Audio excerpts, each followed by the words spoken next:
યાદ હશે મિત્રો. આ યુનિફોર્મ તો જો આ યુનિફોર્મ જ જેની ઓળખ છે એવી અમારી શારદા વિદ્યા મંદિર સંકુલ.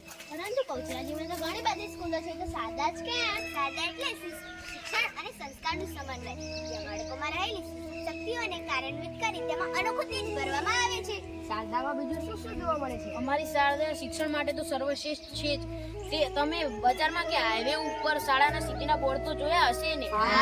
એનાથી આગળ કહું તો સરકાર દ્વારા 2 વ્યાયામ શિક્ષક ધરાવતી એકમાત્ર શાળા છે. પણ પ્રેક્ષા એકલા શિક્ષણથી તો સર્વાંગી વિકાસ ના જ થાય ને. તે સાથે પ્રશ્ન કર્યો મિત્ર, તેના માટે દર શનિવારે સુપર સેટરડેનું આયોજન કરવામાં આવે છે.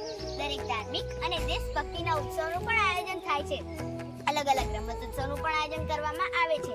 વર્ષમાં પ્રવાસનું સફળ આયોજન અને વાર્ષિક સાંસ્કૃતિક કાર્યક્રમનું પણ આયોજન કરવામાં આવે છે. પણ યાર ધોરણ 8 સુધી તો ત્યાં અભ્યાસ કરું, પણ પછી પાછી સ્કૂલ બદલવાની ને. હવે તારે ક્યાંય જવાની જરૂર નથી. અમારી શારદામાં પ્લે ગ્રુપ, કેજી વિભાગ, ધોરણ 1 થી 8 પછી 9 થી 12 સાયન્સ સુધીની શિક્ષણ વ્યવસ્થા ઉપલબ્ધ છે. અરે વાહ, આ બધી વ્યવસ્થા એક જ સ્થળે આનાથી વિશેષ વાત કઈ. પણ આ શારદા વિદ્યા મંદિર આવી ક્યાં? અમારી શારદા વિદ્યા મંદિર ગાયત્રી મંદિરની બાજુમાં.